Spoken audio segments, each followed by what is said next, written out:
አይነት ሽልማት ነው ማለት ነው። እና ይሄ ብቻ ደግሞ አይደለም። ሙተኪኢና እንግዲህ ሐሩን ልብስ ለብሰው ምንድነው ይደገፋሉ ማለት ነው። አለል አራኢኪ በባለ አጎበር አልጋዎች ላይ በጣም የሚያምሩ ናቸው። አለል አራኢክ የሚባሉት ሰሪር አልጋ ኖርማል አልጋ ሲሆን አሪካ ለአንድ ሲሆን አራኢክ ለብዙ አልጋዎቹ ብዙ መሆናቸውን ይገልጻል። እና በጣም ውበት ያለው እንደገና ከፍ ዝቅ የሚል ከፍታውና ዝቅታው እንደሚወሰን በእኛ ፍላጎት እንደፈለግን ከፍ የሚያደርገን ዝቅ የሚያደርገን የምንፈልግበት ቦታ የሚወስደን ማለት ነው። ደገፍ ብለው በሱ ላይ የሚደገፉ ናቸው አለ። ላ የረውና ያ ብቻ ደግሞ አይደለም። ላ የረውና አያዩም አያገኛቸውም ፊሃ በዛ ውስጥ ሸምሰን ፀሐይ ወይ ሙቀት የሚያቃጥል ነገር ወላ ዘምሃሪራ የሚያንዘፈዝፍ ብርድም አያገኛቸውም ማለት። እንግዲህ አሁን ምድር ላይ ፀሐይ ቢወጣ ምን እንሆናለን? አቃጠለኝ ፈጀችኝ እንልና ጥላ ቦታ እንፈልጋለን አይደል? ብርድ ሲሆንስ መደራረብ እንፈልጋለን። እዛ ግን ሁለቱም የሉ ማለት። በጣም የተስማማ አየር፣ የሚመች አየር፣ የምንፈልገው አይነት አየር ነው ማለት ነው የምናገኘው። እንግዲህ ምድር ላይ ብዙ ነገር አይሟላለንም። እዛ ግን ሙሉ እንደፈለግነው እንደገና ደግሞ ምድር ላይ የሆነ ነገር እንኳን ተሟልቶ እኮ ውስጣችን የሆነ ቅሬታ ምናምን ሁሉ ነገር የተመቻቸ ቅሬታ እንኳን የለንም እዛ ማለት ነው። ስለዚህ እዚህ ትንሽ ጊዜ እንግዲህ ለምንኖራት 67 ዓመት ታክሰን እቺን ለማግኘት በጣም መታገል አለብን ማለት ነው። እንደገና ምን አለ አሁን ፀሐይ የለም ብርድ የለም ማለትና ወዳንየተን አለይሂም ይላሉሃ ጥላዋ ደግሞ ቅርብ ናት። ጥላው በቃ እላያቸው ላይ ናት። ጥላዋ አጠገባቸው ቅርብ ናት። ያን ብቻ ነው አይደለም። ወዙሊለት ቁጡፉሃ አለ ቅርንጫፎቿ ወይ ፍራፍሬዎቿ የተገሩ ናቸው። በጣም ገር ናቸው። ልክ የፈለጉበት ቦታ ያሰቡበት ቦታ ራሱ ይመጣላቸዋል። ተድሊላ ማለት በጣም የተገራ እንደፈለጉት በቃ ሲያስቡት አጠገባቸው ነው። ቅንጠስ አድርገው መብላት ዱንያ ላይ ምንም እንትን ብንል በዛ መልኩ አይመጣልንም። ፍሬሽ አሁን ማሰብ ያለብን ፍሬሽነቱ ነው። ቀጥታ አጠገባችን እንዳለ ነው መንቀነጥሰው። ያ ስንት መንገዶች አልፎ ነው የሚመጣልን። ዱንያ ላይ ቢመጣልንም በጊዜ የተገደበ ነው። የሆነ ጊዜ ሆነው አለ የሆነ ጊዜ ሌላኛው የለም። እዛ የፈለግነው ነው የሚኖረው። አንዴ የገመጥነው የጣፈጠን ደግመን ስንገምጠው ራሱ ጥፍጥናው ይጨምራል። ስለዚህ ለዚህ ብንለፋስ፣ ለዚህ ብንታገልስ፣ ለዚህ ብንራብስ፣ ለዚህ ብዙ ምንም ቢደርስብንስ ለ60 ለ70 ዓመት ምንም ቢደርስብን ምንም ይገባዋል የምንለው ማለት ነው። ስለዚህ አላህ በጀነት ይህን ደስታ ከሚያገኙት ያደርገንና ለዚህ መታገል ይኖርብናል ማለት ነው።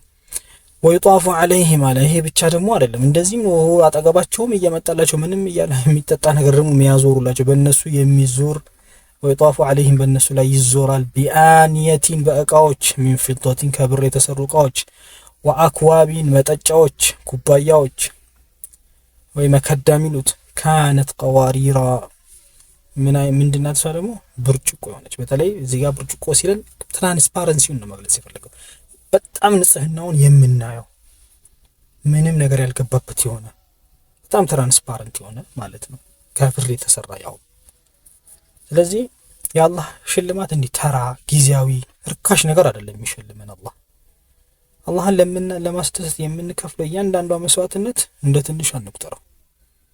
በተለይ ትንሽም ትሁን ዘውታሪነት ላይ እንስራ። ዘውታሪ ማለት ኮንሲስተንሲ ወይም እስቲቃማ በየቀኑ ትንሽ ነገር ለምን ብንሰራ ነው አላህ የሚወደው። ሌላ ቦታ ላይ ባለው ሐዲስ እንደሚነግረን በየቀኑ 2 ረካዓ ሌሊት ብሰግድ 1 ወር ሙሉ 1000 ከመሰግደው ይበልጣል። ከዛ በኋላ ከማቆመው ማለት ነው። ኮንሲስተንሲ ነው አላህ የሚፈልገው ወይም እስቲቃማ ምንለው ነው አላህ የሚፈልገው። ለምን እስቲቃማ ማለት በእምነት ነው የሚሰራው ማለት ነው። በእስቲቃማ የምንሰራው ስራ እምነታችን ጠንካራ ነው ማለት ነው። ያ ግን ስሜት ነው። የሆነ ጊዜ ሰርተን አቁም ነው ማለት እምነታችን ጠንክሮ ሳይሆን የሆነ ይሳት ብልጭ ብላብን ወይ የሆነ ነገር ፈልገን ነው እንጂ ሪሊ ለአላህ ብለን የምናደርገው ነገር ትንሽ የሚሆን ሁሉ ጊዜ የምናደርገው ከሆነ ጊዜ ጀምረን እስክንሞት የምናደርገው ነገር ማለት ነው። እና ቀዋሪራ አለ። ይሄ እንግዲህ ብርጭቆ ምን ፊዶቲን ከብር የሆነ ቀደሩሃ ተቅዲራ በልኬት ደግሞ የለኳት ናት። ልኳን በቃ በልኳ። ለምንድን ነው በልኳ? አንደኛ አነሰኛ አንልም፣ የሚያንስ ነገር አይሰጠንም ማለት ነው። ሁለተኛ ደግሞ ከምንፈልገው በላይ አይመጣም፣ በልካችን ይመጣል። በልካችን በቃኝ እንላለን፣ አይተርፍም።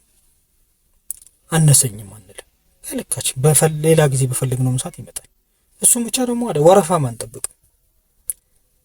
ይሄ ሁሉ ኸልቅ እንግዲህ አደም ከነበረበት ጀምሮ ገና ዓለም እስኪያልቅ ድረስ ያለው ሰው ሁሉ ወረፋ አይጠብቅም። ሁሉም በልኬቱ በፈለገው ሰዓት ባሰበው ሰዓት ይመጣለታል። አገልጋዮችም ደግሞ አሉን ማለት ነው። ስለዚህ የአላህ መስተንግዶ እንደምናስበው እንደዚህ እዚህ ዱንያ ላይ ባለው አይተን እንደ ቀላል አንየው ማለት ነው። ወይስ ከሆነ ደግሞ ይጠጣሉ አለ ፊሃ በዛ በጀነት ውስጥ ከአሰን መጠጫዋ ጠጅ ካነ ሚዛጁሃ ዘንጀቢላ እዚህ ጋር ደግሞ መበረዣዋ ዘንጀቢል የሚባል ቅድም ሌላ ነበር ካፉር ነበር፣ አሁን ደግሞ ዘንጀቢል አለ። ዘንጀቢል ብዙ አንዳንዶቹ ዝንጅብል ነው ብለው የሚሉትም አሉ፣ ሊሆንም ይችላል። ግን እንዲሁ ዘንጀቢል እንበለውና ራሱ ሌላ ምንጭ እንደሆነ በሚቀጥለው አይ ይነግረናል። አይነም ፊሃ ይሄ ዘንጀቢል የሚባለው ነገር ደግሞ ከምንጭ ነው። ፊሃ ከሷ ጀነት ውስጥ ቱሰማ ሰልሰቢላ ሰልሰቢል ከሚባል ምንጭ የሚቀዳ ነው። መጠጡ ዘንጀቢል ይባላል፣ ምንጩ ሰልሰቢል ይባላል። ሰልሰቢል ከሚባለው ምንጭ የሚቀዳ ዘንጀቢል የተቀላቀለበት ጠጅ ጠጥ ማለት ነው። እንግዲህ ምድር ላይ ያው በርዘን ብዙ ጊዜ እንጠጣለና ብዙዎቻችን ውሃ በምናምን እንበርዛለን፣ ውሃ በምናምን እንበርዛለና ሲበረዝ ምንድነው የመበረዝ ዓላማው? ጥፍጥና መጨመር ነው። ስለዚህ እዚህ ጋር በጣም ጣፋጭ የሆነውን ዘንጀቢል ከሰልሰቢል ከሚባለው ምንጭ የሌላኛው መጠጣችን ላይ ቀላቅለን እንድንጠጣና በጣም ጥፍጥናውን እንድናጣጥም ያደርገናል ማለት ነው።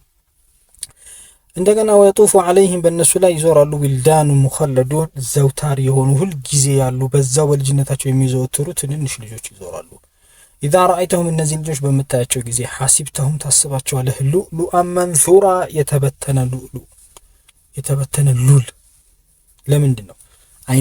አይናችንም እንዲደሰት ማለት ነው። ምን ጠጣው የሚያስደስት፣ ምን ለብሰው ሀር አይናችን የሚያየው የሚያስደስት ምንም ነገር እኮ ነው። በቃ እዛ ይህ ጎደለው የማይባል ማለት ነው።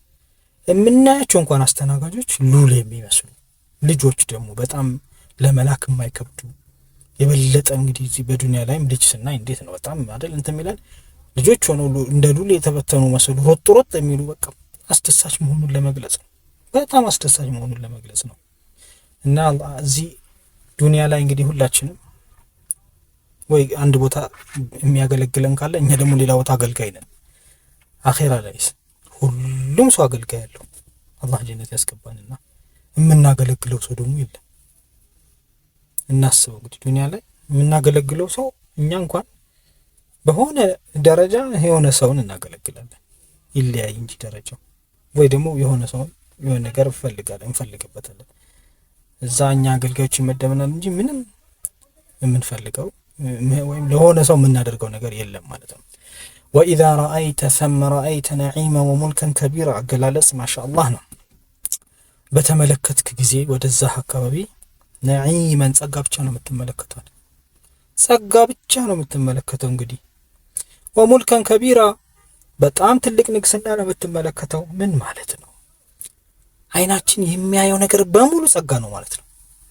እንደገና ትልቅ ንግስና ንጉስ ነን ማለት ነው። እዛ ይህንን ንግስና የሚለውን እንደው በደንብ ለማስረዳት በዱንያ ላይ አንድ ሰው በጣም ቢነግስ ከአንድ ሀገር በላይ አይመራ ማለት በጣም ቢነግስ እንደው በጦርኝነት በምናምን ወይ ደግሞ በሆነ መልኩ ቢሳካለት 2-3 ሀገር ሊመራ ይችላል።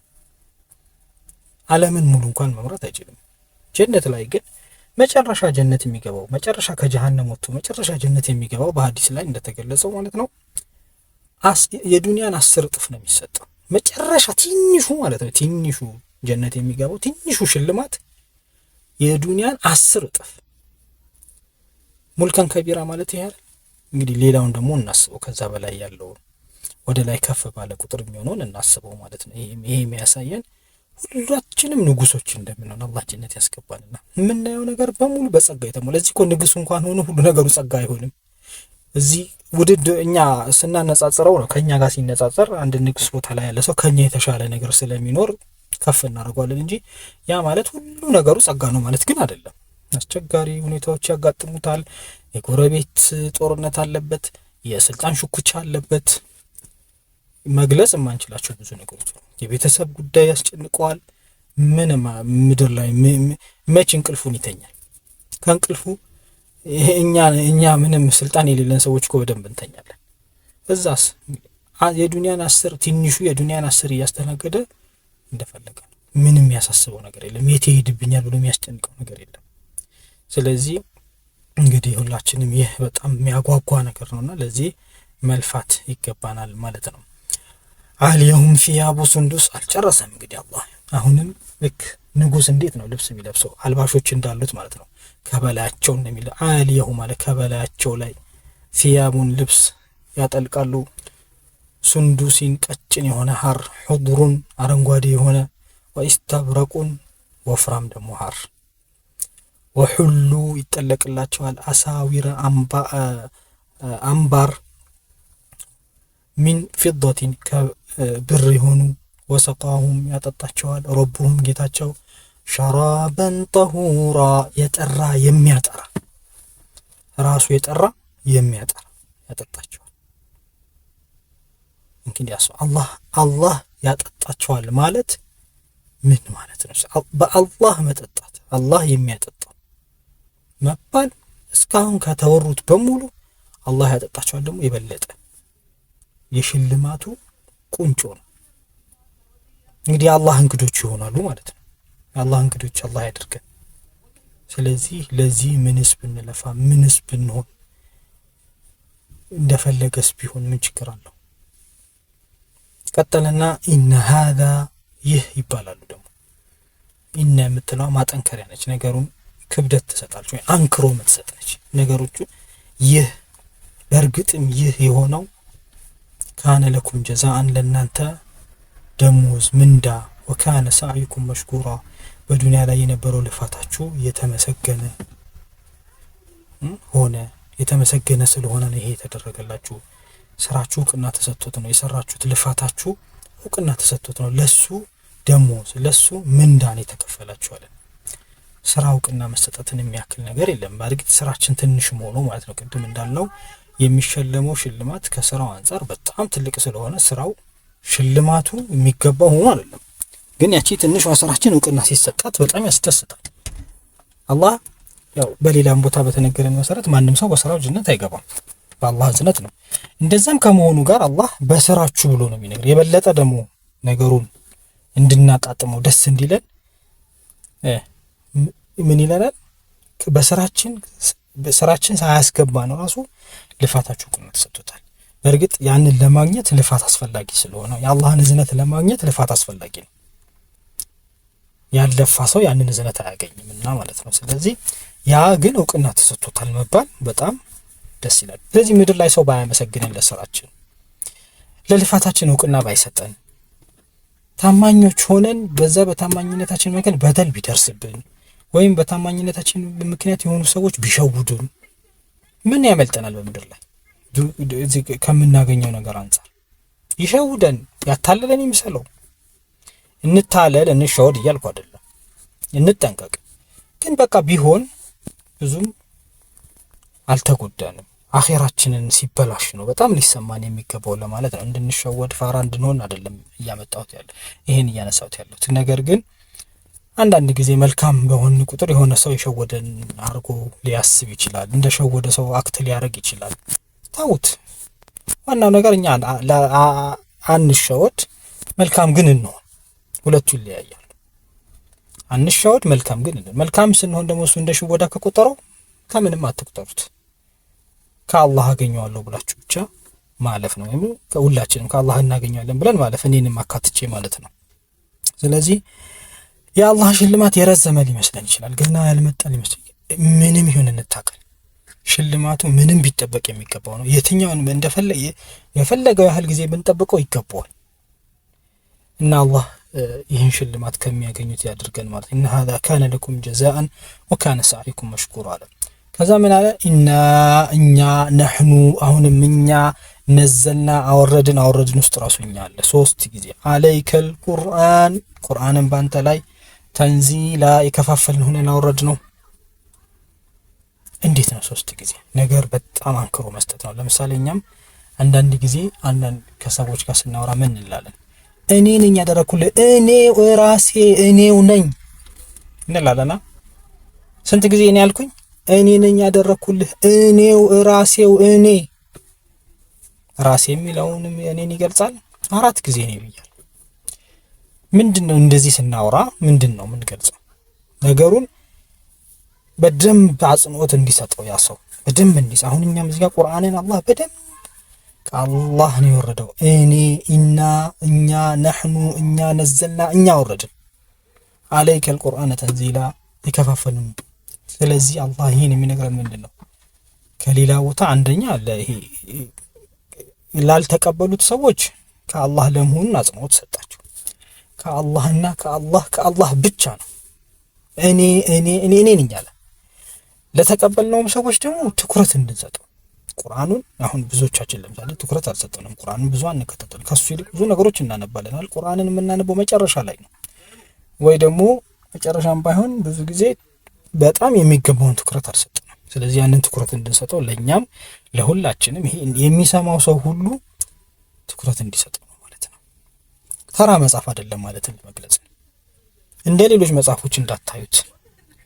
ያ ማለት ግራ ሲገባን ድካም ሲሰማን ቁርአንን መክፈትና ምንድነው አላህ ለኔ እያለኝ ያለው ብለን ማንበብ መቻል አለብን። እንድንረጋጋ ይረዳናል፣ እምነታችንን ያጠነክርልናል፣ ይመራናል፣ ያስታግሰናል፣ ከብዙ ድካሞች ያስታግሰናል። የጥንካሬ ደግሞ ምንጫችን በጣም በሰለችንና በደከመን ሰዓት ያጠነክረናል። ስለዚህ ቁርአንን መክፈት መቻል አለብን ማለት ነው። ከዛ ነው ማለት ይሄንን አሁን እንግዲህ ቁርአንን ያወረድኩት አለ ከቁርአን ጋር ተያይዞ የሚመጡ ቅድም አሁን የሚያደክሙ ነገሮች መማሩ፣ ማስተማሩ፣ በሱ መስራቱ ብዙ የሚያለፉ ነገሮች አሉት። ፈስቢር ለሁክም ረቢካ ለቀጣ ምንም ቢሆን በቁርአኑ የሚመጣብህ በሌላም ጉዳይ ነገ ለነገ ህይወት ይሄን ጀነት ለማግኘት ከላይ የዘረዘርነውን ጀነት ለማግኘት የሚመጣብህ ነገሮች በሙሉ ፈስቢር ታገስ። ለሁክም ረቢካ ለጌታ ፍርድ ታገሳለህ። ለምን ኃላፊነት ነው። አቅድም ነብተሊህ ብሏል አይደል? ኃላፊነት ተሰጥቶናል። ኃላፊነት የሆነ ነገር በኋላ የሚያመጣ ከሆነ በተለይ ደግሞ ያ ኃላፊነቱን ስንወጣው የሚያመጣልን ትልቅ ነገር ከሆነ ያ ኃላፊነት ከኛም ብዙ ምን ይፈልጋል? መስዋዕትነት ይፈልጋል።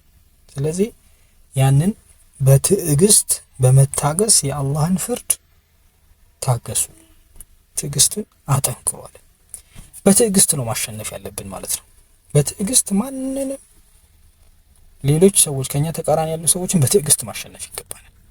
ምንድነው በትዕግስት ማሸነፍ ማለት? እነሱ ትዕቢተኛ ቢሆኑ ታግሰታሽ ማሸነፍ፣ ሌሎችን ማንፈልጋቸው ነገሮች ቢያደርጉ በትዕግስት ማሸነፍ፣ ስራ ላይ ስራን ትዕግስተኛ ሆነን ስራን በትዕግስት በመስራት ማሸነፍ። ስለዚህ ትዕግስተኛ በሆን ቁጥር አሸናፊ እንሆናለን ማለት አሸናፊ ነው። በሌላ አነጋገር አላህ አሸናፊ ሆኖ እያለን ነው እስከ ነገ ህይወታችን ድረስ አሸናፊ ነው። ከዛ ደግሞ ምን አለ? ወላ ቱጢዕ ከትዕግስቶችም ውስጥ ነው። ይሄ ደግሞ ከትዕግስት የሚያዘናጋንን ነገር ከለከለን። ወላ ቱጢዕ አትታዘዝ፣ ሚንሁም ከነሱ ከነዚህ ከሃዲያን አሲመን ወንጀለኛ በጣም ወንጀለኛ፣ አው ከፉራ በጣም ድርቅርቅ ካዲ እንዳትታዘዛለ። ምን ማለት ነው? አሁን ሰብር በተለይ የሚለው አንድ ነገር እኛ ለምሳሌ የነገ ህይወት አሁን የምናወራው ነገር አሁን ላይ አይታየንም፣ የዘገየ ይመስለናል። ቢሆንም ግን የለም ማለት አይደለም። ቁርአን የወረደው የነገረን አላህ ነው። የዘገየ ነገር ሁሉ የለም ማለት አይደለም። ታገሱ አለ። አንዳንዴ ደግሞ የሆኑ ሙከራዎች አሉ። አላህ በሆኑ ነገሮች ያሳልፈን። በዛ ሙከራ ውስጥ እኛ ሊያሰለጥነን ፈልጎ ነው። ስልጠና በሙከራ ውስጥ ስልጠና አለ። ለምሳሌ ዩሱፍን መውሰድ እንችላለን። ዩሱፍን አላህ Subhanahu Wa Ta'ala ያሰለጠነው እንዴት ነው? በችግሮች ውስጥ አሳልፎ ነው። ጉድጓድ ውስጥ ገባና ቤተ መንግስት ወሰደው። ቤተ መንግስት ውስጥ የፖለቲከኞችን እውነተኛ ማንነት ተረቶ እንዲያድ ያደረገው እስር ቤት አስገባና እስር ቤት ያለው ወይም ሌላው ማህበረሰብ ጭቁኑ ማህበረሰብ ስሜትን እንዲረዳ አድርጎ አሳለፈው። ከዛ በኋላ ስልጣን ሲሰጠው እነዛን ሰዎች ፖለቲከኞችንም ያቃል፣ ጭቁኖችንም ያቃል፣ ስልጣኑን በአግባቡ እንዲጠቀም ፍትሃዊ ሰው እንዲሆን አላህ በችግር ውስጥ አሳልፎ አስተማረው። ስለዚህ በችግር ውስጥ ማለፍም ስልጣን አለው ማለት ነው። ትዕግስት ደግሞ ማለት በጣም አንዳንድ ጊዜ ፊት ለፊት ምን እንደሚከሰት እንኳን በማናይበት ሁኔታ ላይ አለመደናበር፣ ተረጋግቶ የሚያስፈልገውን አላህ ያለውን ስራ መስራት ማለት ነው። የግድ ውጤት እያየንማ ከሆነ ትዕግስት አይደለም፣ የሚታየን ውጤትን እያየን አይደለም። ምን እንደሆነ አናውቅም፣ ግን አላህ አድርጉ ስላለን ብቻ ነው ማድረግ ያለብን። ሌሎች ደግሞ ወላ ቱጢዕ በተለይ የሚለው ለብዙዎቻችን ለኛ ለወጣቱ ክፍል በተለይ በጣም ብዙዎቻችን እቺ የኔ እውቀት ማነስ ካልሆነ በስተቀር እቺን ለማብራራት በጣም ብዙ ይፈልጋል። ለምሳሌ ተጽዕኖ ወይም ሴሌብሪቲ የምንላቸው ሰዎች እንታዘዛቸዋለን በሆነ መልኩ መቶ እንታዘዛቸዋለን አላልኩም። የሆኑ ነገሮችን ግን ትክክል ያልሆኑ ነገሮች እነሱ ሲያደርጓቸው አይተን መጀመሪያ አካባቢ ትክክል አይደለም ብለን በውስጣችን የማይሆን ስሜት ሊሰማን ይችላል። ግን እነሱን ሁሌ በተከታተልናቸው ቁጥር የእነሱን በተከታተልን ቁጥር ሳናስበው እየተሸረሸረ የመጀመሪያ የነበረው እምነታችን ሽርሽር እየተሸረሸረ በተወሰነ መልኩ እንድንከተላቸው የሚያደርግበት ሁኔታ አለ። ለዛ እጀት ውስጥ ወላ ቱጢዕ ማለት ለዛ ነው። ልማድ በተለምዶ አንዳንድ ነገሮች በአካባቢያችን የሚደረጉ ልማዶች ሳናስበው ቀስ ብሎ እኛም ጋር ገብተው እነዛ ልማዶችን እኛም የምናደርግበት ሁኔታ ሊመጣ ይችላል። ሁሉም ልማዶች እያልኩ አይደለም። ከልማዶች ውስጥ በአላህ ዘንድ የማይፈለጉትን ያልኩት፣ ከተጽዕኖዎችም ውስጥ መልካሞቹን አላልኩም፣ መልካም ያልሆኑትን ያልኩት። አንዳንድ ጊዜ ደግሞ ማላገጥ፣ አንዳንድ ሰው ሙድ ይዝብናል። ሙድ ሲይዝብን ለሱ ብለን ማድረግ ያለብንን ነገር እንዳናደርግ የሚያደርግብን ሁኔታ ይፈጠራል። ሙዱን እሱ ስለያዘ እኔ ላይ ምን ያመጣል ብዬ በራሴ ኮንፊደንስ ሊኖረኝ ይገባል። የማደርገው ነገር ትክክል መሆኑን ማመንና ያ ትክክል መሆኑን ማወቅ ነው ከኔ የሚጠበቀው እንጂ ያ ሰው ሙድ ስለያዘብኝ ብዬ መተው የለብኝም። አንዳንድ ጊዜ ለምሳሌ አንዳንድ ጉዳዮችን ባካታ ካፕት ይላል አንዳንድ ጓደኛችን። ምን ይሄ ደግሞ የሆነ ነገርማ ፈታ በል ይላል። ዛሬ ልደት አይደል እንዴ እስቲ ፈታ በል ይላል። ያኔ ትንሽ ሼም ነገር ብለን እሺ ልንል እንችላለን። ወላ ቱጢዕ ሚንሁም አሲመን አው ከፉራ ማለት እዚህ ውስጥ ይገባል። ስራችን ላይ አቋራጭ መንገድ የሚከተል ሰው እናያለን። እኛ በትክክል እየሄድን በአቋራጭ መንገድ በልጽጎ ወደ ታች ቁልቁል ሊያየን ይችላል። በቃ ይሄ ምንም እኛም እኔ እንደዚህ ሆኜ እሱ በዚህ በኩል ሄደ ብዬ ደግሞ መሄድ የለብኝም። ወላ ቱጢዕ ሚንሁም አሲመን አው ከፉራ። እንደገና እነዚህ ሰዎች ደግሞ አሁን ያለውን ትርክት ተቆጣጥረውታል። ሴሌብሪቲዎች ትርክቱን ማለት ድምጻቸው ከፍ ብሎ ይጮሃል። ሚዲያውን ምን